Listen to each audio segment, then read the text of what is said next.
Welcome to a Foxy Tech Tips tutorial on changing your name and username on Threads.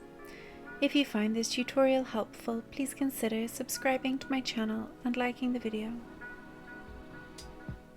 When you go into the Edit Profile section of Threads, it shows your username and name, but it doesn't let you change it here. Instead, because Threads uses the same names as your Instagram account, you need to go into the Instagram app to change it. Open up Instagram and go to your profile. Now select Edit Profile.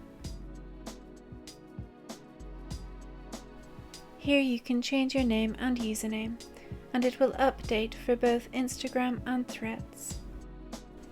Tap the tick button at the top right to save it. And that draws an end to this tutorial.